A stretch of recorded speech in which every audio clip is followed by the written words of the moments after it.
Oke, selamat pagi ya.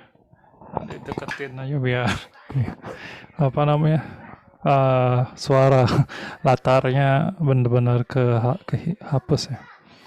Oke, itu jadinya materi minggu ini adalah Peak and Hive ya.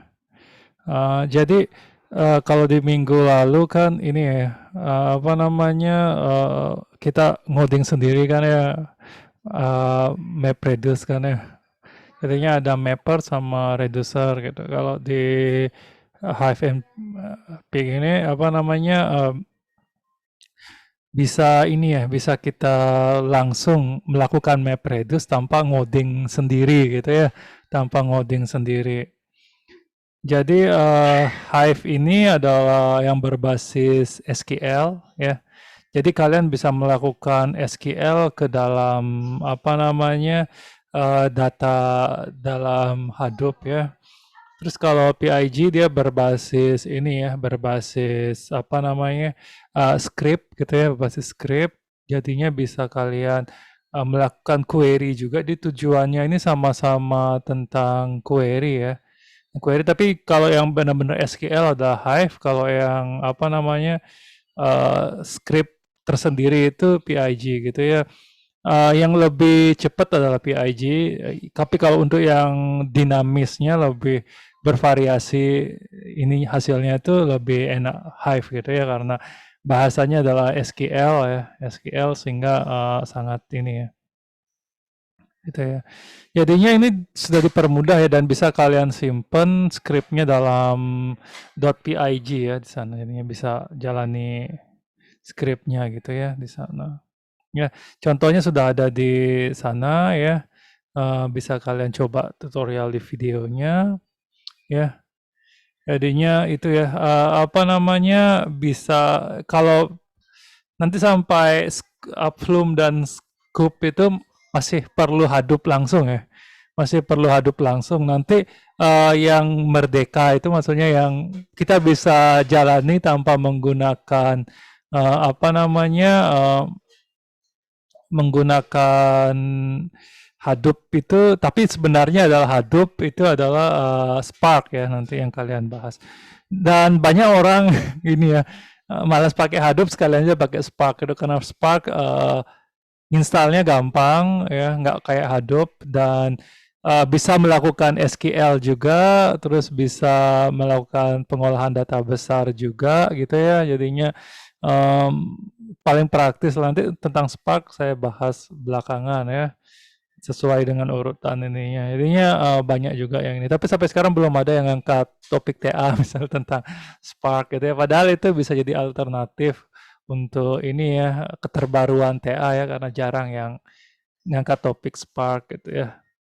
Jadi nanti untuk data yang sangat besar gitu ya bisa pakai Spark gitu ya, nanti bisa diuji apa namanya. Jadi jangan nanti Spark itu dibandingkan sama Python biasa misalnya scikit-learn atau Hadoop dan Hive ini juga jangan dibandingkan kecepatannya ya, tapi dibandingkan beban komputasinya. Jadi load CPU-nya yang dibandingin ya, load CPU-nya yang dibandingin, bukan kecepatan. Ya kalau misalnya apa namanya kalau Python biasa gitu ya, semua bahasa pemrograman biasa itu dia akan memaksimalkan kemampuan komputer itu gitu. Tapi kalau Hive dan turunan Hadoop itu dia akan ini ya moderate sesuai dengan apa namanya beban komputasi saat itu. Ini sangat cocok untuk server.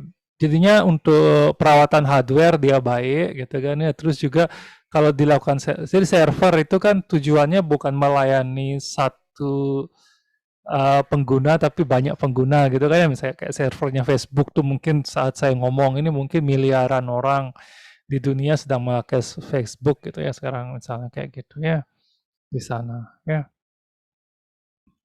Itu juga ya di sana ya. Jadi bisalah kalian cari misalnya data di Kaggle atau ini juga ada ya Mendeley data ya. Mendeley data ya. Data.mendeley.com. Ya di sini juga bisa kalian ini ya, bisa kalian download data ya. Jadi kemarin habis ada conference ya, kebetulan saya jadi apa namanya ini moderator di sana gitu kan ya, moderator. Ya, banyak penelitian menarik di sana gitu ya. Itu. Ya ada, salah satunya ada yang kolaborasi dengan kedokteran gitu kan ya, dan apa namanya, menggunakan dataset dari Mendeley ini gitu ya. Saya belum belum bikin akun di sini, ya nanti mungkin habis ini ya. Itu menarik juga sini ya.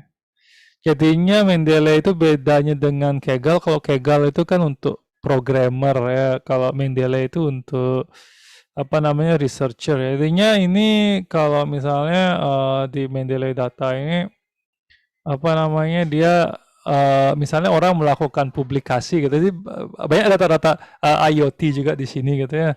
Sebenarnya saya pingin juga ini upload data IoT-nya saya gitu di sini karena apa namanya itu bisa bisa masuk di sini juga ya karena kalau data gimana cara ngumpulin data paling gampang kan sebenarnya IoT ya daripada bikin kuesioner gitu kuesioner berapa orang sih yang bisa kita kumpulin kan gitu ya kecuali kita punya teman seluruh dunia itu kalau IoT itu sehari aja kita taruh sensornya udah jadi gitu kan ya misalnya gitu udah jadi data besar ya apa namanya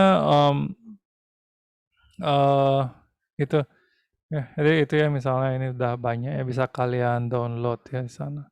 Tapi kalau data di sini ya kita harus citasi. Intinya di sini bisa kalian gunakan juga untuk menambah ini ya referensi di daftar pustaka kalian juga ya. Itu ya.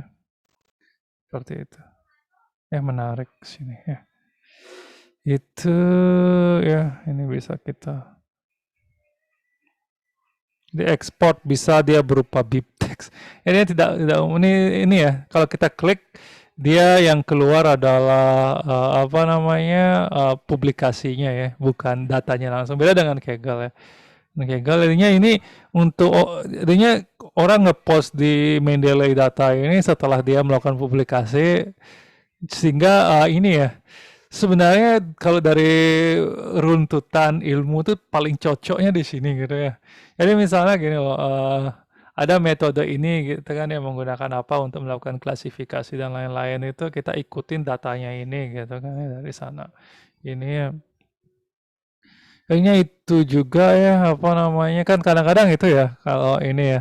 Saya memilih algoritma ini karena di penelitian ini dan ini hasilnya lebih tinggi gitu. Padahal datanya beda gitu kan sebenarnya ini ya. Itu sebenarnya kalau kita mau kejar benar-benar gitu kan ya. Kalau kita mau kejar benar-benar terus data yang dipakai dalam penelitian yang sedang diusulkan ini kira-kira ada kemiripan nggak dengan data tersebut gitu kan ya itu sebenarnya harus dilakukan similarity measurement gitu ya misalnya dengan Euclidean distance macam-macam kayak gitu ya pola datanya ya misalnya atau paling enggak ini ya mungkin apa namanya hasil apa namanya itu ya eh kok saya malah ini ya statistiknya ya misalnya disamain ya summary-nya gitu misalnya ya range datanya ya terus oh baru correlation-nya ya correlation jadi ada berapa variabel sih yang korelasinya tinggi nah itu jadinya misalnya ada penelitian sebelumnya menggunakan apa namanya algoritma yang tidak digunakan karena akurasinya rendah ternyata data yang dipakai itu adalah data yang ini ya data yang korelasi matriksnya tuh emang rendah semua jadinya emang kalau dilakukan klasifikasi clustering atau apapun bakal emang hasilnya rendah kayak gitu kan ya itu yang sebenarnya bisa kita jabarkan gitu sebenarnya saya pingin balik ke apa namanya penelitian kayak gitu tuh banyak ya saya kayaknya kalau kayak gitu tuh nulis bab 4 aja kayaknya sudah banyak banget analisis data yang bisa bisa kita tulis di bab 4 ya sebelum masuk ke apa namanya klasifikasi dan lain-lain gitu sebenarnya nanti apa namanya bisa dibahas di ini juga kurang lebih sebenarnya ya. Biasa nanti ini ya karena di sini biasanya banyak yang nanya ini banyak yang nanya apa namanya tentang klasifikasi itu apa macam-macam gitu karena banyak yang belum ngambil machine learning juga gitu kan ya mungkin apa namanya nanti saya upload materi tentang itu karena sebelumnya kan materinya itu sebenarnya untuk data mining ya. Sebelumnya saya ngajar machine learning juga sempat waktu saya belum masuk lab manapun gitu kan ya. Habis itu apa namanya lanjut ke data mining, tapi data mining sekarang saya mau fokuskan ke clustering sama association role mining, jadinya mungkin materi itu nggak kepake, jadi mungkin saya upload di big data, nanti mungkin bisa dibaca-baca ya habis ini gitu mungkin. Ya untuk sebelum masuk ke sini gitu.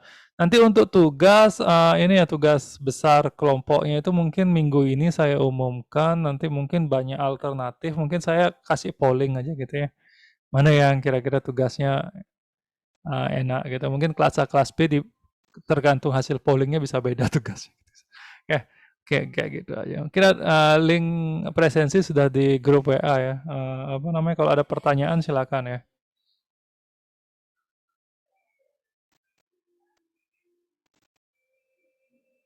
Oke, kalau tidak ada, saya cukupkan sekian. Ya hari ini mungkin sebentar aja emang ya. Ya, sekian, terima kasih ya.